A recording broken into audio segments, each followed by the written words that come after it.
जेव्हा कधीही मी स्तंभलेखन करते, तेव्हा मी मुद्दाम माझा ईमेलचा पत्ता माझ्या वाचकांसाठी त्यात देते.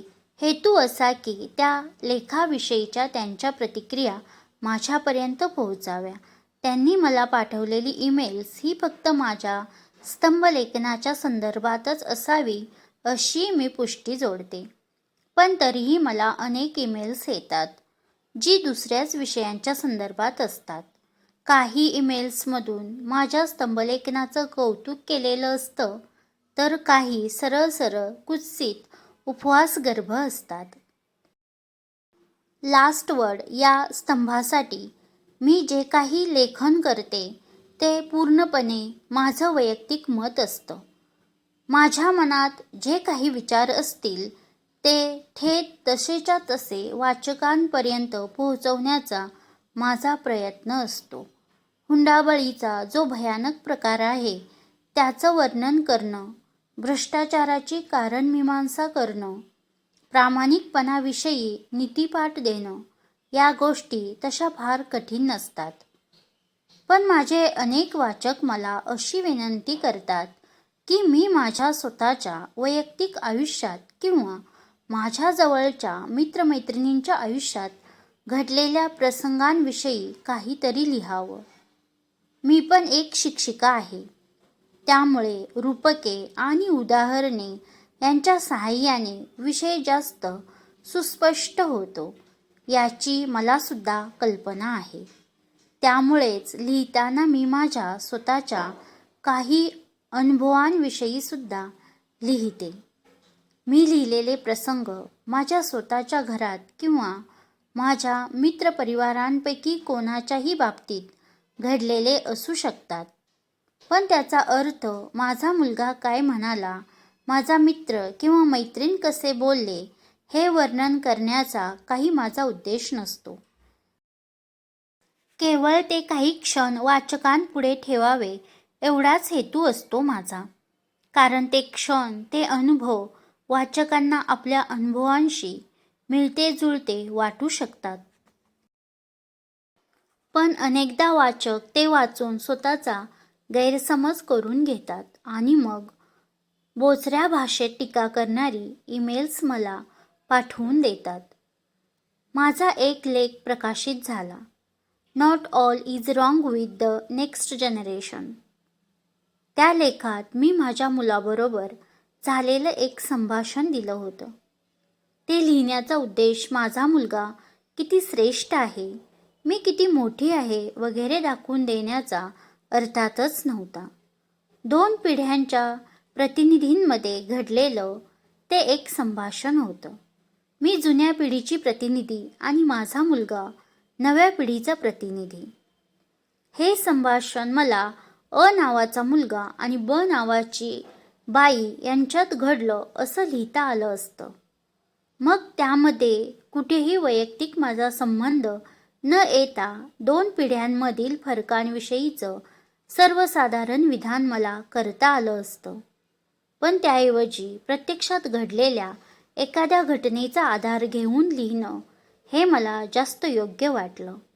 पण त्यावर मला ऐकावी लागलेली प्रतिक्रिया अशी, तुम्ही तुमच्या मुलाविषयी लिहिता. एकदा मी सामाजिक संवेदनाशून्यतेबद्दल लिहिलं होतं. आपल्या संवेदना कशा बोटत झाल्या आहेत. आपण आपल्या स्वतःच्याच विश्वात राहतो व आपल्या सभोवताली जे काही घडतं त्याची आपण कशी पर्वा करत नाही हे दाखवून देण्याचा माझा उद्देश होता.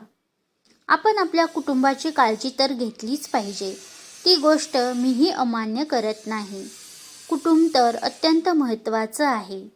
माणसानं आपल्या कुटुंबाची हेळसांड करून मानवजातीवर प्रेम वगैरे करावं असं नाही. माझं म्हणणं एवढंच होतं की निदान आपण इतरांचा विचार करायला शिकलं पाहिजे. पैसे दिले पाहिजे असंही माझं म्हणणं नाही.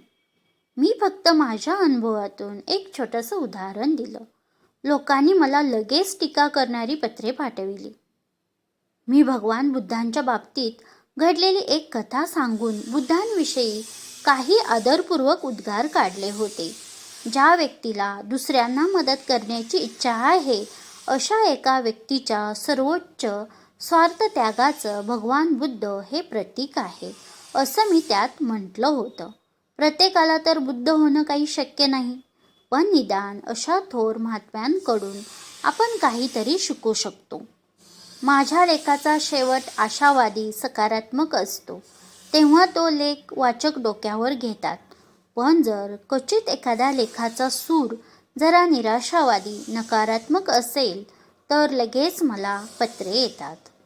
तुमच्याकडून आमची ही अपेक्षा नव्हती, किंवा तुम्ही नेहमी चांगल्या गोष्टीबद्दलच लिहिलं पाहिजे.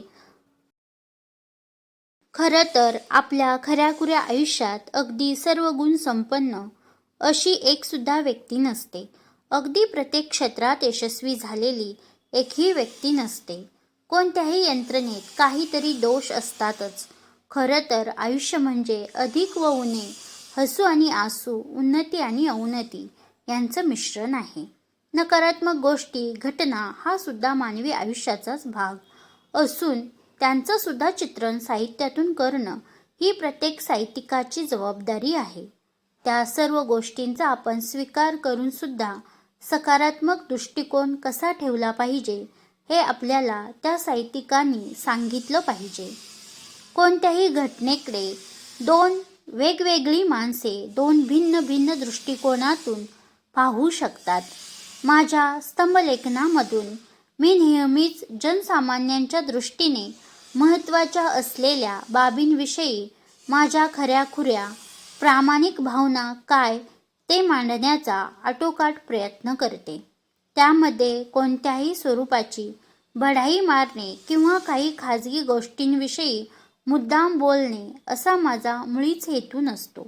मला फक्त घडलेली घटना वाचकांना सांगायची असते व वाचकांनी आपल्या आयुष्याच्या संदर्भात त्या घटनेचा विचार करावा एवढीच फक्त माझी इच्छा असते. वाचकांनी पूर्वग्रहविरहित दृष्टिकोन ठेवून जर माझ्या स्तंभलेखनावर आपल्या प्रतिक्रिया नोंदवल्या तर मला पुढील लेखनात सुधारणा करण्यासाठी, काही नवीन पद्धतींचा विचार करण्यासाठी नक्कीच उपयोग होतो. मी माझ्या लेखनातून काही पैसा मिळवत नाही. मी काही कीर्ती मिळविण्यासाठी नक्कीच लिहित नाही. मला विविध लोकांच्या भेटीतून आलेल्या अनुभवांचा खजिना खुला करून वाचकांपुढे ठेवावा, त्या लोकांना समजून घेण्याचा प्रयत्न करावा व एकंदरीतच आयुष्य म्हणजे काय ते समजून घ्यावं म्हणून मी लिहिते. अनेकदा लोक हाव, मत्सर, असूया अशा भावनांना बळी पडून वागतात. त्याचा अर्थ ती माणसे वाईट आहेत असा नसतो.